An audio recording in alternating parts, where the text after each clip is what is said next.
Hi guys. So I'm sitting outside the hospital because my husband's getting his foot surgery. I just did a video on that. And so I thought I would get in a couple other quick videos that I wanted to film. So the first one is going to be us going to the Burgh concert. It was amazing. By far one of the best concerts I've ever been to, ever, hands down. And I've been to a lot of concerts in my life. So we went, and originally we were so they put him in a conference center. They didn't even put him in one where music usually comes, like the Arts and Culture Center or one of the art centers at the university. And he actually joked about that because he hasn't been here in 20 years. So he said he was being punished. So they put him in the conference center. So there was floor seats, which were just folding seats. And then there was kind of like steps. It kind of looked like a lecture hall of a university. And they just put stadium seating in there. So that's where we originally were. So the first half, we were squished. We were squat real bad. But then we noticed at the intermission that the back two rows of the floor in front of us were empty. So we sat there, for the second half, and it allowed my husband to get up and film and take pictures and actually follow him around while he went through the audience during the Lady in Red song. Oh, and that was the other thing I wanted to say. If people don't know who Burgh is, and they're like, who the heck is this woman talking about?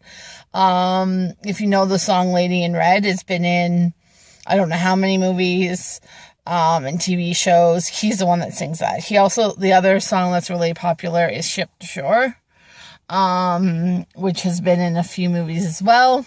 That's one of his songs as well. But he is an Irish singer. He's in his late 50s, and he's been on the music scene for probably close on 40 years. So, he was very young when he originally, sorry guys, my thumb, when he originally started singing.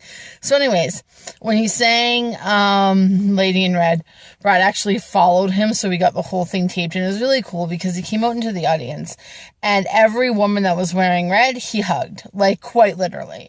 There was probably only about 1,000 people in this place, and he literally found them all. Even the people up in the back stands where we were originally sitting, those ladies he also went up and hugged. It was amazing. So he did, I think, 4 songs in the audience, and one of them was his very last song, and he actually exited a different way and went behind the stage. And it was just remarkable. He is such a good storyteller. Both his songs are very story-oriented. But then what he does during his concerts, he'll sing a couple songs, songs that are known, really well known, and then he'll sit down on the stage, or this time he had a chair on the stage, and he'll explain the song that's coming up, why he wrote it, the reasoning behind it. It's just amazing. He's amazing. And so he came out for about 4 songs and went around, and he was giving people hugs. He's just remarkable. And like I said, such a good songwriter, such a good storyteller. He's just remarkable. I could listen to some of his songs as lullabies going to bed at night. He's just amazing. As for how it affected my husband, which I was concerned about, I talked about that in one video earlier. Because his mom's favorite singer on the whole entire planet Earth was Burgh. And we bought these tickets 18 months ago. So when he bought them, his mom was still communicable, and so they had a conversation, and she was saying she wished that he would come to St. John's, but he didn't go to St. John's on the store. He's went to St. John's a lot of times, though. And Brad was planning on doing essentially a play-by-play to his mom of the concert after it happened. Now, anyone that watches my channel knows that my mother-in-law passed away in May, so that didn't happen. Plus, since just before Christmas of last year, she was non-communicable. She still probably understood because ALS doesn't affect that part of the brain, but you wouldn't have known if she was understanding because she was unable to communicate in any way, shape, or form. So I was very concerned about how that would affect my husband. And when I did my trip to Nova Scotia, that's the reason I came back the day before the concert. Plus, I wanted to see him, but I didn't want him to go with someone else or to go by himself because he would have went by himself under other circumstances. But I did not want that because, whoops, this is crooked. My thumb hurts. That's why. But we got through it. There was a few tears during a few of the songs. Lady in Red, Ship to Shore. Couple of her other favorite songs. But he really decided to go into this with an open mind and think, as these words are coming out of Christopher Burgh's mouth, and as he gets that swelling up of that feeling, to believe that she's looking down on him and enjoying the concert as well. And it's kind of interesting because my husband is not a religious person, but he is spiritual. And for him to think like that, that's kind of what you would think, oh, she went to heaven and now she's looking down from heaven. And that's kind of not what he was saying, but that's what he's saying at the same time, just in a different way. And another thing that's really cool about Christopher is he's actually grew up Irish Catholic, but he, as an adult and as he became a songwriter, he chose to start to write music. A lot of his music is faith-based, but it's, oh, sorry guys, my hair's bothering me, crap.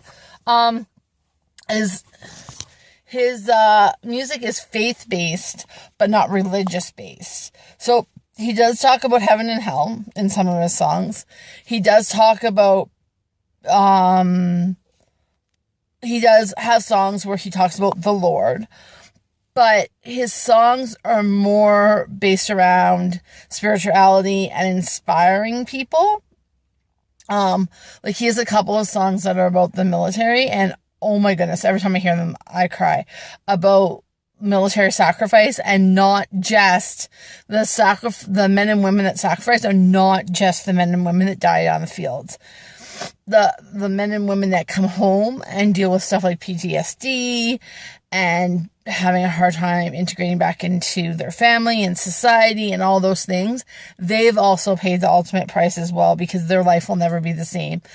But you'd say, well, that's going to be a really somber song, but it's not. He finds a way to uplift you about any topic. And like I say, he talks about dying, he talks about military sacrifice, he talks about, being starving on an Irish farm, because that's how he grew up, a farm boy. He talks about all these things, but in such an uplifting way that you can't help but smile. You can't help but feel inspired by his stories. And that's just coupled by the fact that when he sits down and explains his thought process, and he doesn't always explain the same songs in all of his tours. But this one he explained, there's one song, I cannot remember what it's called. It just escaped me. But it's about him growing up as an Irish farm boy. And I knew that he was from Ireland. And I knew that he grew up in a pretty poor family. And I knew some of these bits and pieces, but I never connected the song to his life, those exact things, until he explained it to us. And he explained that he used to have to get up at 3:00 in the morning and go clean up the cow dung and the pig dung. And he had to, harvest for hours and hours and hours in hot, hot sun, the wheat, so that his family could live, so that he could go to school, and that he only went to school for 4 hours a day for 4 or 5 months of the year, because the rest of the time when the farm needed work, when his dad needed the most workers, he was there. And I mean, if we look at that, would technically probably be looked at child abuse, or, you know, a child neglect at the very least nowadays. And being someone who works in the children's service system in Canada, which is obviously a little bit different than Ireland, I would agree with that. But back then, back 50 years ago, that's the way families survived. And just like, but the thing is he did that, and he eventually graduated high school, and he graduated high school early. Now, once again, the school systems are different in Ireland, and also different, obviously, 40, 50 years ago than they are now. But then he took some time, took over for his father with the farm because his dad was sick, and then he eventually sold that farm within the family, and he went off to Cambridge and graduated with a master's. So even though he went to school half days for only half the year, he graduated early. He went to Cambridge and got his master's. He lived this incredible life. He's lived all over the world. He's been married for like 30 years, has 4 or 5 children, like made this amazing life for himself. But he came from such humble beginnings that he's just able to draw on that, and he's just such a centered person. He's just an amazing man. If you guys ever get the chance to see him, I highly recommend it.